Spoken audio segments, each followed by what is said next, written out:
2019 has a lot of people excited for a few products that may come out this year. Really just a few though, not that many. But by far one of the most anticipated releases of 2019 that a lot of people are talking about right now is the promised by Apple modular Mac Pro redesign, which originally could have come out in 2018, but as I predicted, probably wouldn't come out until 2019. Turns out I was right. And this is a very long overdue upgrade for Apple, given that the trash can Mac Pro literally just turned 5 years old. That's how old that thing has been around. It's still available. You can still spend all this money on it.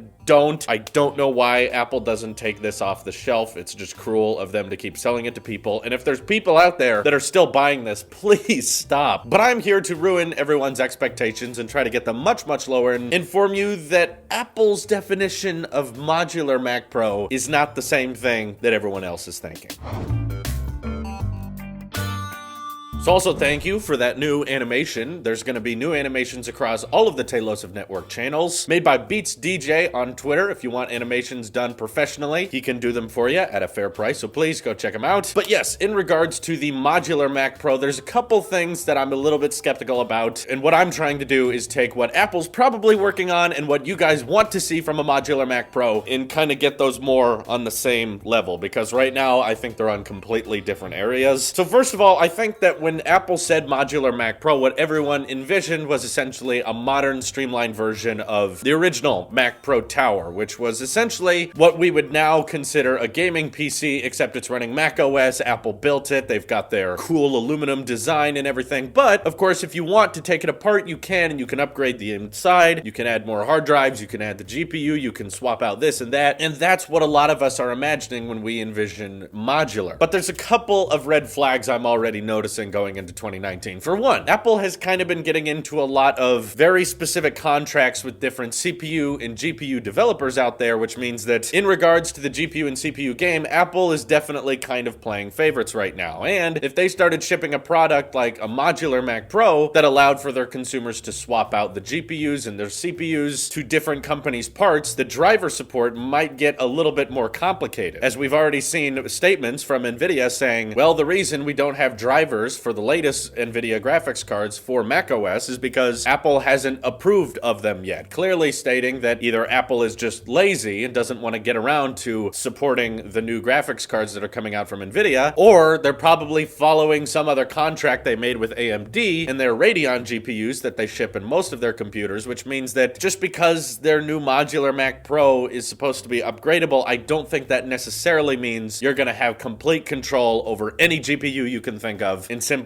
any GPU you want to buy off the PC part picker website will suddenly now work with a Mac supported device. Again, it's not that I don't want that to happen. I absolutely think that would be more fun, but just knowing Apple in the way they are now about user upgradability and not playing too nicely with the competition once they get into certain contracts with either Intel or AMD, it kind of makes me think, okay, what does modular actually mean? And I'm not saying that it will be impossible for these GPUs that you guys want to put in your Mac to be supported by Mac OS. It's just probably not going to be as easy or as simple as everyone is hoping. This opens up a whole new door of nightmares, and I'm sure a lot of personal computer and gaming PC channels out there criticizing Apple for the fact that it's limited by Mac OS and the fact that they designed this tower, but it can't do XYZ that most PCs can do. I'm already seeing those playing out, and I can already imagine the arguments in my head. We also know that within possibly the next year, Apple could be launching their own ARM CPUs in the Macintosh line, meaning that Apple wants to start shipping their own processors in their computers, and granted, it will likely start with something small like a 12-inch MacBook or a MacBook Air. Those will likely get upgraded, and this will be like, hey, this is the first Apple computer with an Apple-designed chip on the inside, and it'll be really fast and really optimized, but I imagine it's likely going to start with something small. But as we've seen Apple's chips slay the competition in the iOS market, I imagine they'll start to slay the competition when it comes to the computer market as well once they start competing with Intel, and because Apple designs these chips in-house and they're more optimized for the hardware they're running on, you're probably going to get the best overall performance going with the in-house Apple chip, which means, given the fact that Apple does not update the Mac Pro every year or every 2 or 3 years, they wait another 5 years before refreshing this thing, I think that likely means that they're not going to be too friendly about what CPU you use in the modular Mac Pro as well, because just around the corner, they're probably going to want to launch their own Apple CPU that can compete with the higher end Intel CPUs that they ship with the iMac Pro right now, which means that once Apple starts shipping their own custom-made CPUs that are better than everyone else's, they're not going to want you switching it back to an Intel. They're not going to want you switching it to some other CPU, because Apple usually doesn't play like that. If they think they've discovered the best method and they think they know what they're doing, they're going to stick with it, and they're not going to let everyone else customize and swap out parts that Apple dictates are the best. Not saying this is a great way of running the company, I'm just saying this is typically how Apple works. And given that we're less than a year away from that, and while a lot of people may think modular Mac Pro, this is great because it means that I can upgrade it as long as it goes. You know, the iMac Pro is really powerful and it's really capable, but I can't really upgrade the parts inside of it that easily. So people are looking to the modular Mac Pro and saying, aha, here's the solution, because with this, as these parts get older and as the machine ages, I'll be able to buy new parts and swap out the newest hardware that I need, and then I won't need to upgrade as often as I do with an all-in-one. I don't think it's going to be that simple. I hate to break it to you, but what I'm imagining Apple means when they say modular Mac Pro is very, very small customizations. For one, you'll probably be able to add storage internally. So it's like, yay, if you open up this little window, there's an SSD slot and you can expand your SSD storage. I highly doubt that they'll let you put in fusion drives or old-fashioned Western digital, like actual spinning hard drives, because Apple's all about SSD and all about performance and speed. So in regards to upgrading your personal SSD storage, it'll probably be a minimum of $800. And the other thing they may let you change is like the RAM, which they kind of already let you do on the 27-inch 5K iMac. Not on the iMac Pro, but on the lower price 5K iMac, you can open that little compartment on the back and replace the RAM sticks. I imagine they'll let you do that on the modular Mac Pro. And then Apple, in comparison to all the other products they're releasing, will say, this is the most customizable Mac we've ever released. You have so many more options with this Mac because you can change your storage in the RAM. Yay, you're welcome. There are plenty of things I am excited about for the modular Mac Pro, because I think one advantage they could have, similar to with the trash can Mac Pro, they had 6 Thunderbolt 2 ports on there. And while Thunderbolt 2 is outdated now, at the time, having 6 of them on one machine was pretty impressive. Not to mention they were also shipping an HDMI 2.0 with it as well, meaning that you could have an HDMI supported to a 4K monitor and also have 6 Thunderbolt ports left over for hard drives, external monitors, more powerful data storage bays and stuff like that. And currently right now, the maximum amount of Thunderbolt 3 ports you can get on a Mac is 4, which is funny because it's 4 on a 13-inch MacBook Pro, it's 4 on the $800 Mac Mini, and it's also 4 on the $5,000